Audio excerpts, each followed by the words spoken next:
Most of us are finishing up our annual Bible reading this week. Some of us didn't make it. Brian, I think this thing is maybe I not. don't think the PA system's on at all. Oh, Yeah. that's the problem. Thank you.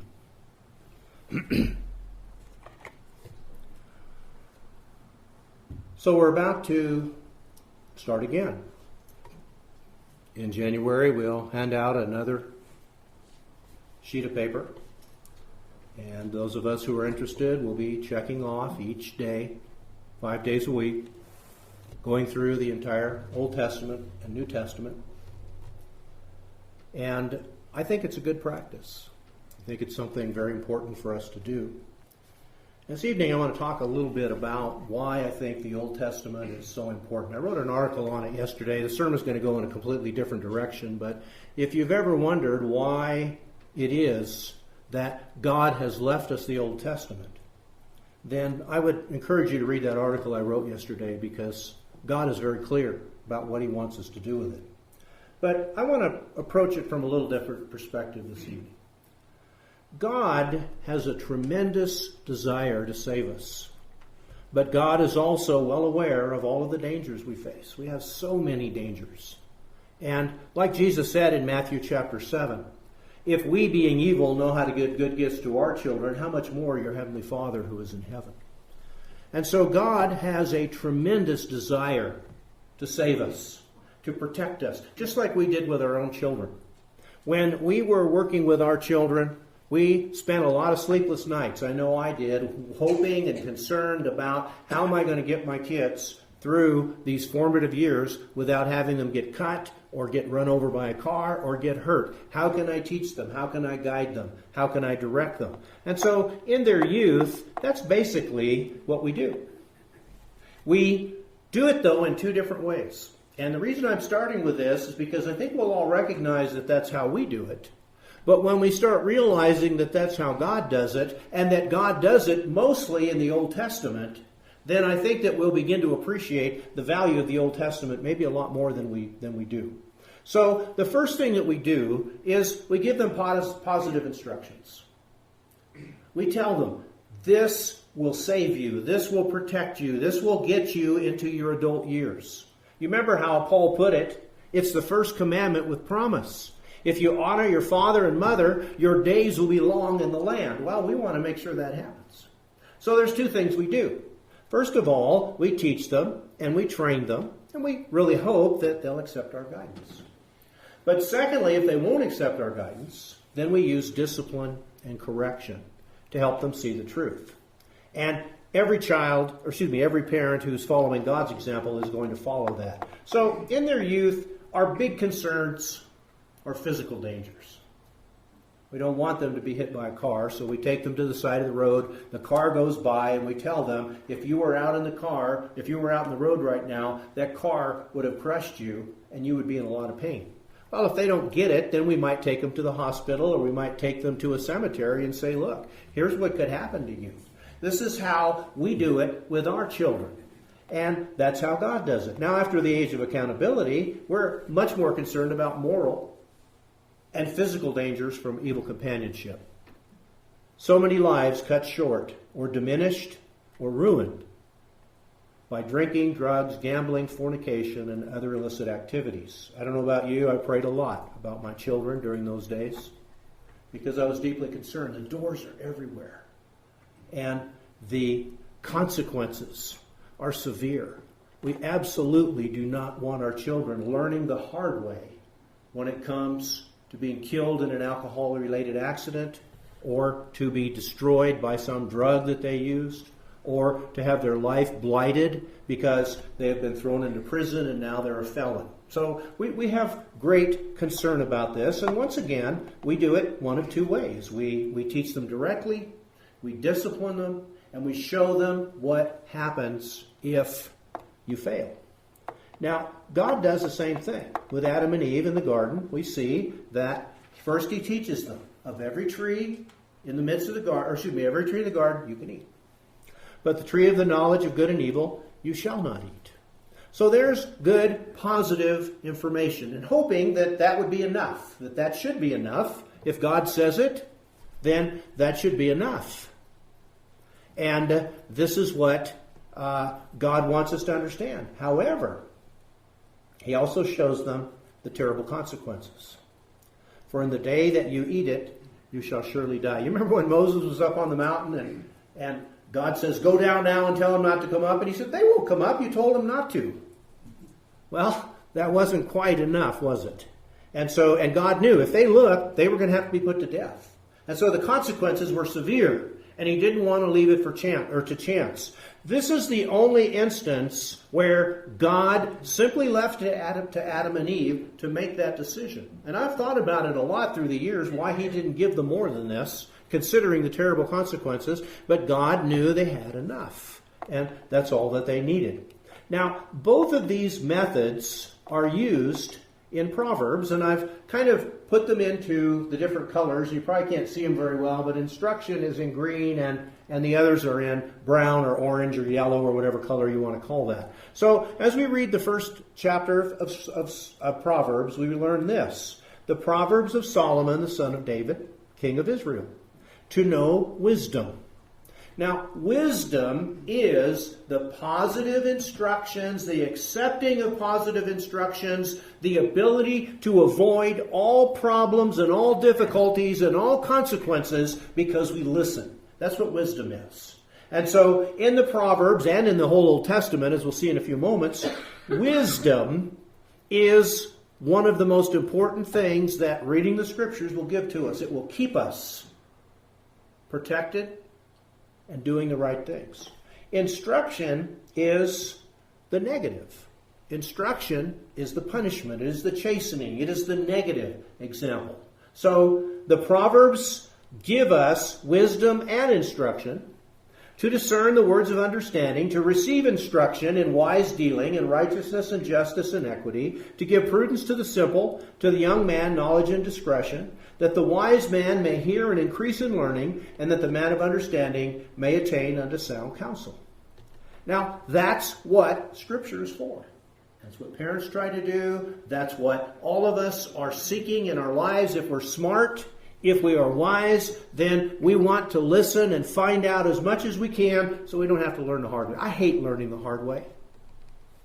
It is so much easier to go and find out exactly how to do something and have it done right the first time than it is to have it done wrong and have to learn from your mistake. And like I said, when your hand is bleeding or when you are looking at a project that you've destroyed because you didn't take the time to figure out how to do it, you understand the value of wisdom. Think of how much more true that is with spiritual things.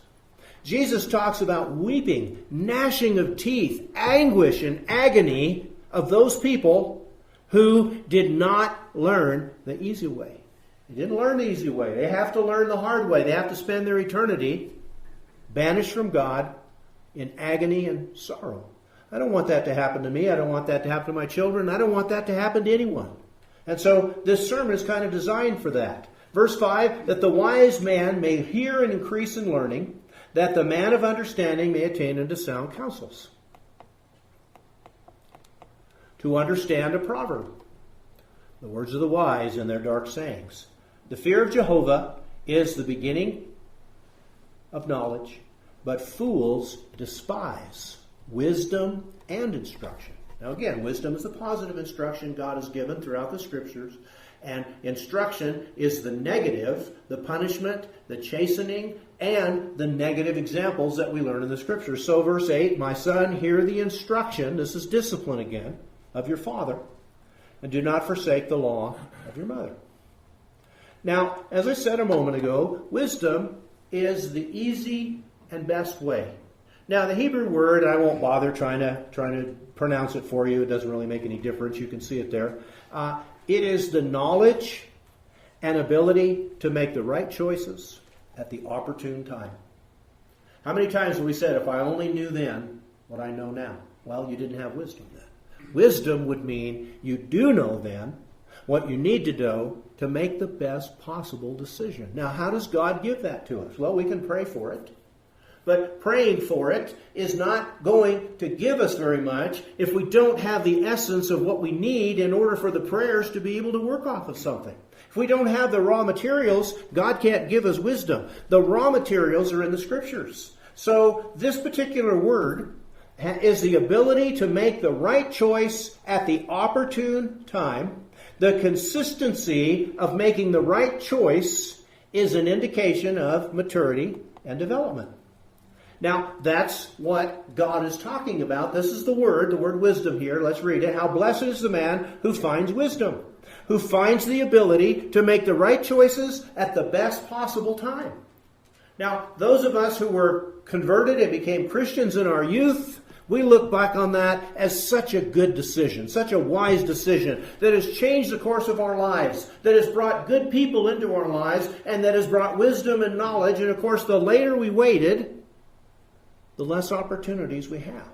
How blessed is the man who finds the ability to make the right choices at the opportune time in the physical realm, in the realm of relationships, and in the realm of serving our God and being blessed by Him.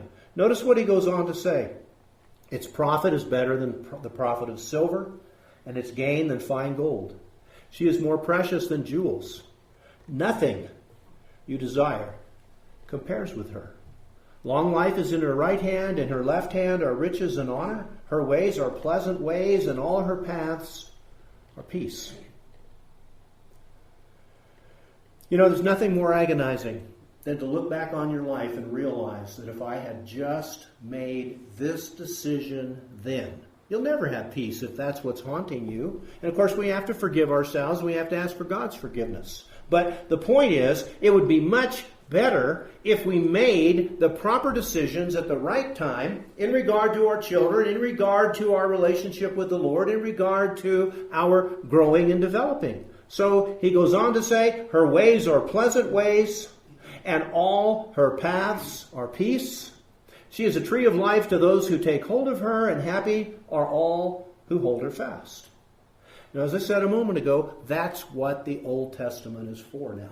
We can see this in Hebrews chapter 11. Hebrews chapter 11, God gives us the wisdom of following and making the right decisions. Like Abel did, like Noah did, like Abraham did, like Isaac did, like Moses did, like Moses' parents did. And we'll go on, and we'll talk about the fact that the Old Testament is filled with nuggets of wisdom by looking at the lives of Old Testament Bible characters who were successful and learning how they did it, and then understanding there are a great cloud of witnesses. And so we should have, when we read I have more understanding than the aged, the psalmist wrote. I have more knowledge than my teachers. Why? Because your scriptures are my meditation. So this is the value of wisdom. The right decision at the opportune time. When wisdom enters your heart and knowledge is pleasant to your soul, discretion will preserve you, and understanding will keep you. That's what God wants. He wants that in the spiritual realm. That's why Peter said, be sober, be watchful. Your devil, the adversary, is searching whom he may devour. And what we have to understand is that the Old Testament scriptures are so valuable. When Paul told Timothy that you have known the sacred writings from a youth, and that all scripture is profitable for doctrine, for instruction, for correction in righteousness, that the man of God might be complete. That's what the Old Testament scriptures are for. If we don't know them, if we're not reading them, if we're not making the right applications, we are diminishing our ability to make the right decisions at the opportune time. One of the things that has always amazed me is the difference in outlook in the Lord's church, in the Church of Christ, and in all other denominations, because they're not looking at the Old Testament scriptures, they're not making those applications, and they're just doing whatever they want with the New Testament. They don't have any wisdom. Wisdom strengthens a wise man more than 10 rulers who are in a city. Making the right decision at the opportune time. It just avoids so many consequences, so many problems that can't be fixed. Once the opportune time passes, and we didn't make the right decision, all we can do is regret it for the rest of our lives. And we all have regrets like that, but God would like to minimize them and certainly make them not the kind of regrets that we might carry into eternity. If the axe is dull and he does not sharpen its edge, then he must exert more strength. Wisdom has the advantage of giving success. So that's what God reveals to us. It's one of the main purposes of the Old Testament. We'll talk about that just a little bit later. I'm just going to read the bottom one there. Get wisdom. Get understanding. Do not forget, nor turn away from the words of my mouth. Do not forsake her, and she will preserve you. Love her, and she will keep you. Wisdom is the principal thing. Therefore, get wisdom. And in all you're getting, get understanding. You're not going to get this while you're watching television, while you're playing video games, while we're involved in activities that are secular and certainly enjoyable, but they won't give us this benefit. Reading those scriptures year after year after year, we won't even know until the judgment day how important that was. But we've watched people.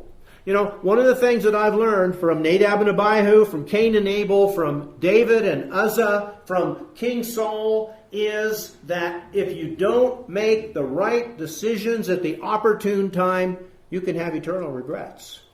And the same exact principles are true today. Now, instruction is a little bit different. It's discipline, but more.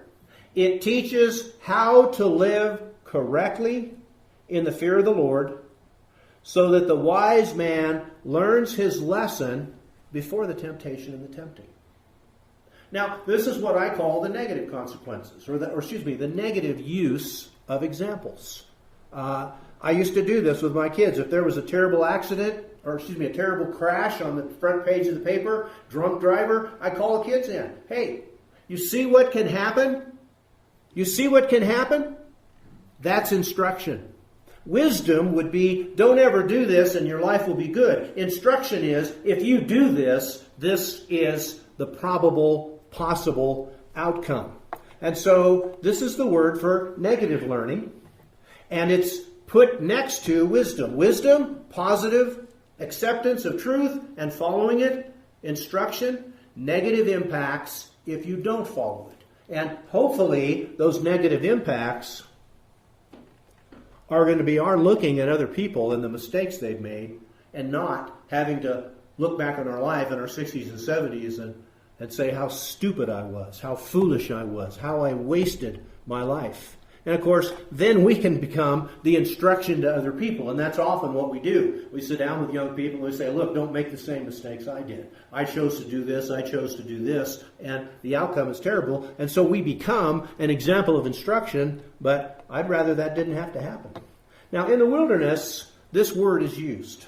I want you to think carefully about this, because this is what Paul does in 1 Corinthians chapter 12 or chapter 10. He uses these exact same examples and he uses the exact same applications, and that is, you better learn what happened, those people who came out of the wilderness, so you don't fall like they did.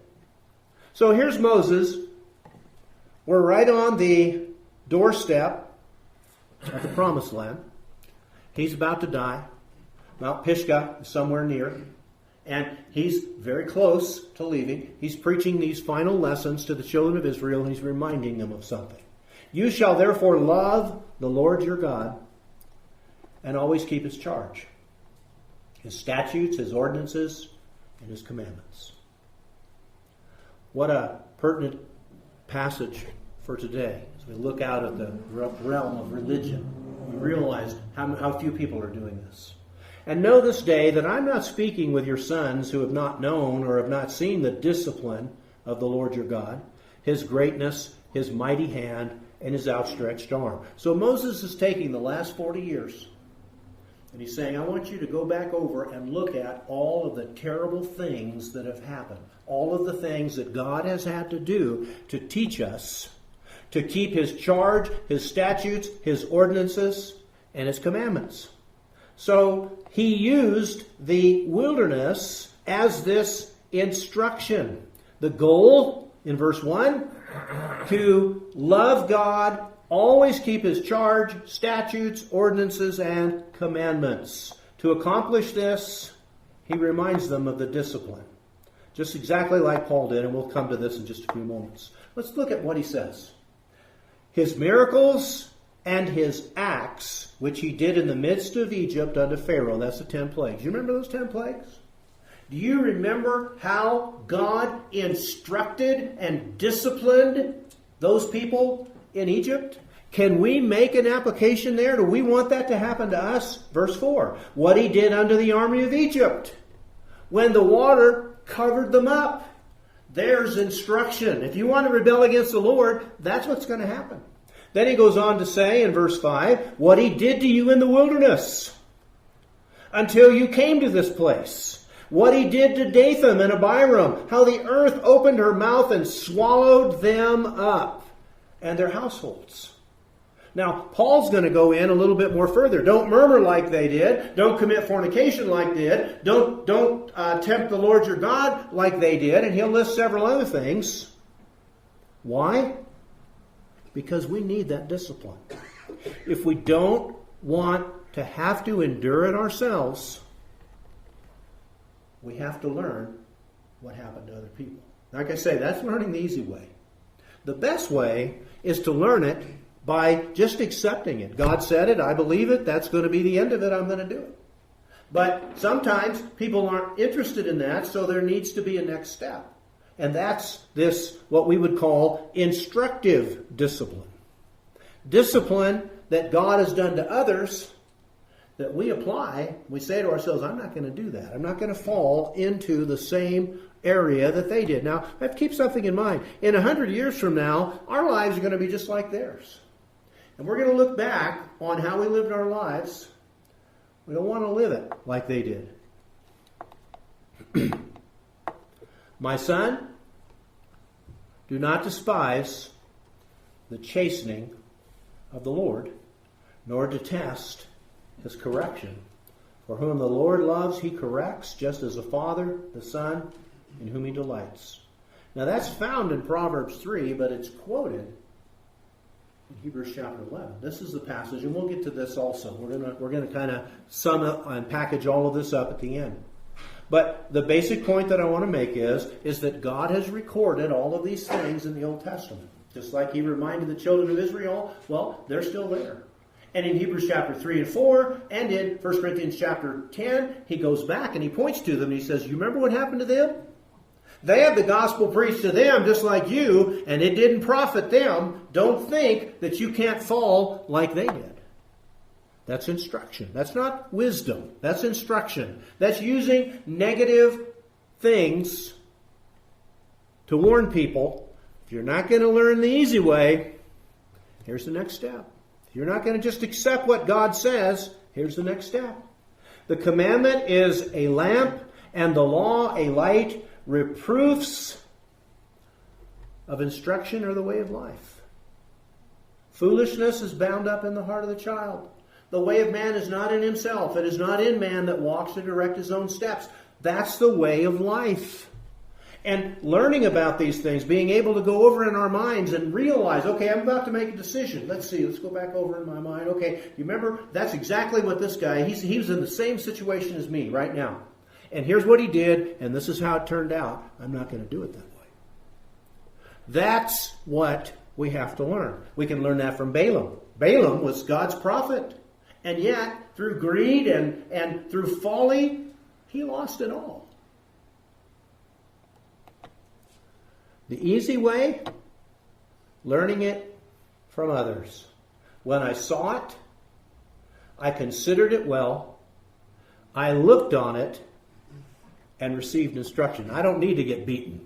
When I see my sister get beaten or my brother get beaten, I say to myself, I don't think I want to do that because I don't want to be in that situation. Well, that's what this man is saying, except he's not talking about a beating. He's talking about learning from the Scriptures and learning from the bad examples of other people.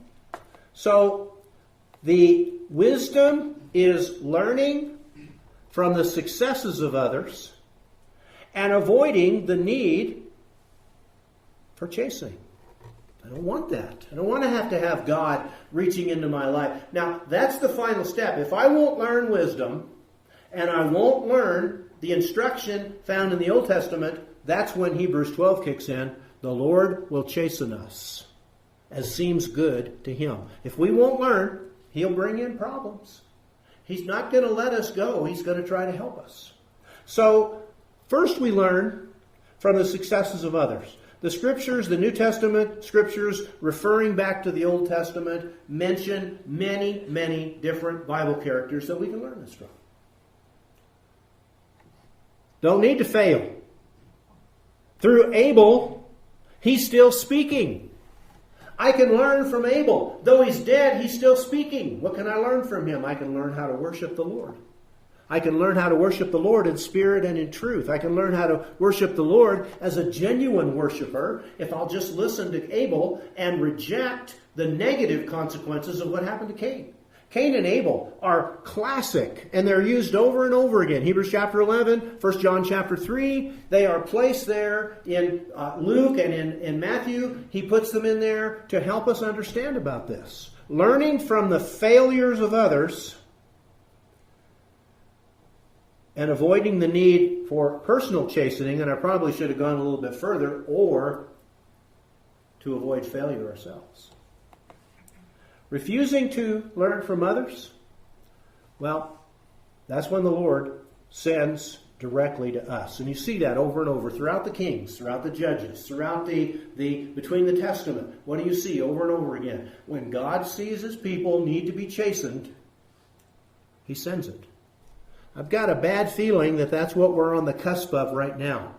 We need chastening.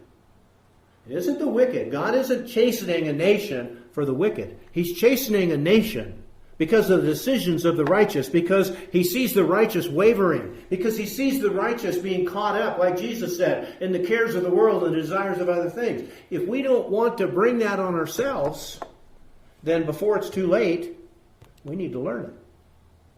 So that's really the purpose of the Old Testament. All the positive examples in the Old Testament are written for our learning and for our imitation. That's what He said. We are surrounded by so great a cloud of witnesses. Well, where are they? I don't see them. Well, they're throughout the Old Testament. But if we don't learn it, if we don't read it, we're not going to get any example. We're not going to learn the wisdom. That's the way to learn. The way to learn is at the proper moment, before we go through the situation, we know exactly what we should do because we've seen how somebody else did it, and we get through it, and when we're done. That's what I like about these videos about how to work on a car. You just watch what they did, and then you go out and do it yourself, and when you're done, you say, wow, I'm pretty smart. Well, no, you're not very smart. You just had somebody to follow. And having an example to follow is a tremendous benefit. Well, God has done the same thing. That's what the Old Testament has been left for us for. One of the purposes is this great cloud of witnesses. So we'll lay aside every weight. So we'll lay aside the sin which so easily ensnares us, and so that we'll run our race with endurance, just like Abel, just like Enoch, just like Noah, just like Abraham. Matter of fact, when we start looking at all of the people that he lists here, and I had to make it pretty small. Well, I guess you can see them pretty well. You can see that these are the examples that are in Hebrews chapter 11. This is just a small tithe of the great cloud of witnesses. As I say, we've got Abel, Enoch, Noah, Abraham and Sarah, Isaac and Jacob, and Joseph. That's the book of Genesis. Those are the Bible characters in the book of Genesis. Then we have Amram and Jochebed, the mother and father of Moses, who saw he was a goodly child. Then we have Moses. Then we have Joshua and Israel. We have Rahab. We have Gideon. We have Barak, Samson, Jephthah, David, Samuel, the prophets, Daniel. You say, how do you get Daniel out of that? Well, he stopped the mouth of a lion. Well, what about Shadrach, Meshach, and Abednego? Well, they stopped the power of fire. And then multitudes of people who went about in sheepskins and in goatskins, afflicted, ill-treated, of whom the world was not worthy. If we find ourselves in that situation in the next few years, where we find ourselves in sheepskins and goatskins, afflicted and ill-treated, We won't say, I don't know what to do. We know exactly what to do. It's already been done. We just have to do what they did. They kept their faith. So we have this great cloud of witnesses ready to testify. But they can't testify if we don't open the book. And there's not enough hours in preaching and in teaching throughout the year to even get more than what? Maybe what do we cover every year? About that much? We don't cover a lot. I preach, 52 times in the morning, 52 times in the evening. And then we cover, on Wednesday night and Sunday morning, we cover 2 different books. That's it. You're not going to get these witnesses by that. We have to make a choice. Do I want to get through this life? Do I want to make good choices at the right time? The next time a terrible battle comes along in the church, do I want to have examples so that I know how to make the next step? So that I know what direction to go? Brethren, the consequences are just too severe to leave this to chance. We don't know what's coming. But we do know that God has given us the wisdom to get through it. And that's what this first part is, wisdom. I can follow Abel. I can follow Moses. Moses who chose to serve ill treatment with the people of God than to enjoy the pleasures of sin for a season. And as I read through his life and I understand better and better the choices that he made, it encourages us. It strengthens us. And so the benefits of these great cloud of witnesses are incalculable. Well, the purpose of the Old Testament is also instruction. Moreover, brethren, I do not want you to be unaware that all our fathers were under the cloud, all passed through the sea, all were baptized into Moses in the cloud and in the sea, all ate the same spiritual food, all drank the same spiritual drink, for they drank of that spiritual rock that followed them, and that rock was Christ. But with most of them, God was not well pleased, for their bodies were scattered in the wilderness. Now that's like me getting the picture of the accident and bringing my kids in. Or as I was an ambulance driver and went out on some of the most horrific things that you could imagine, I'd sit them down sometimes and I'd say, look, here was an 18-year-old kid. Matter of fact, I took him once just to look at the car. The little Datsun, one of those 240Zs or whatever they were.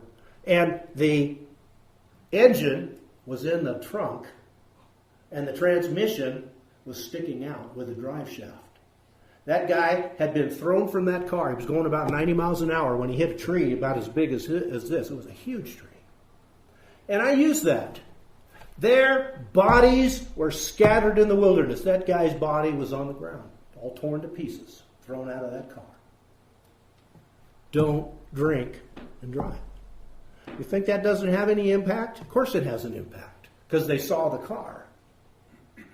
I remember one time in high school, when we were in Orville, they brought one of those cars and they put it out on the front. They said, don't drink and drive. And I thought, man, that's a great instruction. Well, that's what Paul's doing here. Except it's not an accident. It's their bodies were scattered in the wilderness. Now, the Hebrew writer makes it even clearer. He says they had the same gospel preached to them. This was preached to us. Read it. It's in Hebrews 3 and 4. Just sit down and read it. You'll see that Paul here and the Hebrew writer there says what happened to them when they left Egypt is exactly what happens to us when we leave the world. Well, what exactly are you talking about, Paul? Well, these things became our examples to the intent that we should not lust after evil things, as some of them also lusted. You remember when they lusted exceedingly? Because they were sick and tired of that manna. God sent the fiery serpents among them to bite them. Do not become idolaters, as were some of them. This is talking about what happened when Moses was on Mount Sinai. People sat down to eat and drink and rose up to play. Well, we know what happened next. Moses came down from the mountain, broke the 10 Commandments, called the Levites to go out and kill about, 25,000 people. Verse 8, nor let us commit sexual immorality as some of them did. What's he talking about here? Balaam, Balaam, who told Balak, look, if you get your beautiful women and you send them to Israel and you entice them, you will get God to curse them. Well, they did. Nor let us tempt Christ, as some of them also tempted and were destroyed by serpents. Nor complain, as some of them also complained and were destroyed by the destroyer. Now, all these things happened to them as examples, and they were written for our admonition. Now, admonition is about the same Greek word as instruction is in the Old Testament Hebrew word. They were written for our admonition. They were written for our instruction. They were written for our chastening. If we learn from that, we don't have to go to the next step, which the Hebrew writer will talk about. So, if all else fails, you have not yet resisted to bloodshed, striving against sin, and you have forgotten the exhortation which speaks to you as to sons, my son, do not despise the chastening of the Lord. There's that word. Nor be discouraged when you are rebuked by him, for whom the Lord loves, he chastens, and scourges every son whom he receives. So that's God's last step. Verse 7, if you endure chastening, God deals with you as sons. For what son is there whom a father does not chasten? But if you are without chastening, of which all have become partakers,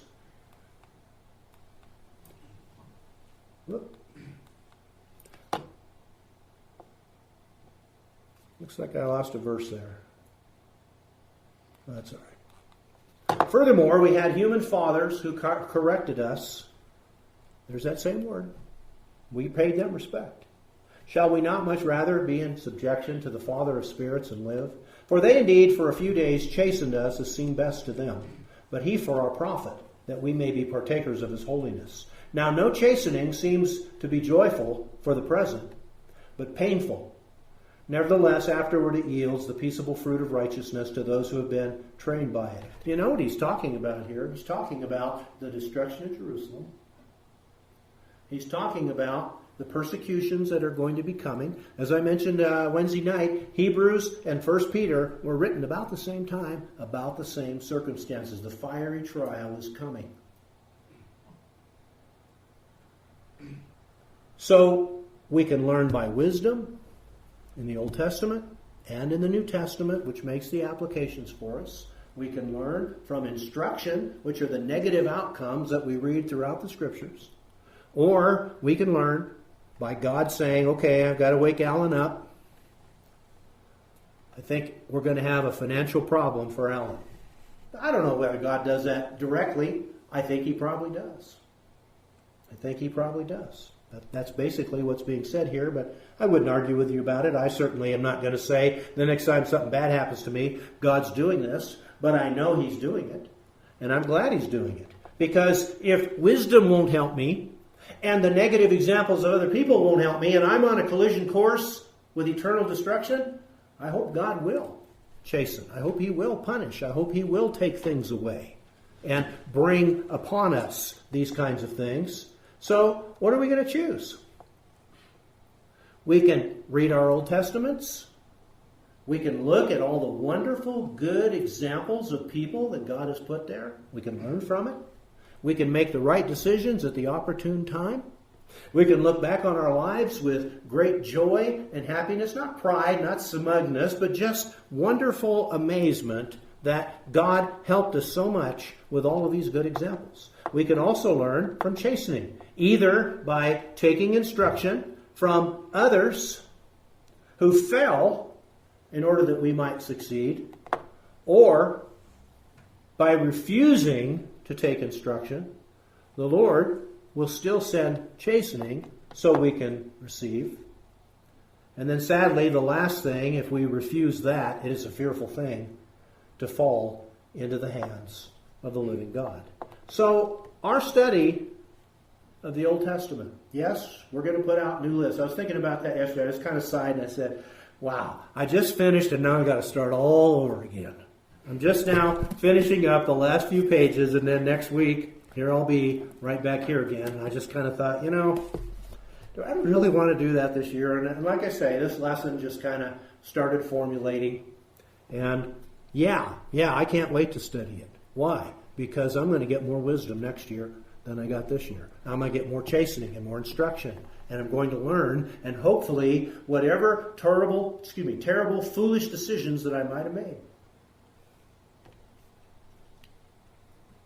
I won't make them. I'll never have to wonder because I didn't do it. And that's the benefit of reading our Bibles day after day. And I would really encourage all of us that now that we know this, as we're reading our Bible, let's start looking for these things. Let's start looking for the instruction. Let's start looking for the wisdom. Let's start looking for the chastening. Because whom the Lord loves, He chastens. First in the Scriptures, secondly in our personal lives. And so as we now prepare to sing the song of encouragement this evening, let's open up our songbooks to number 344.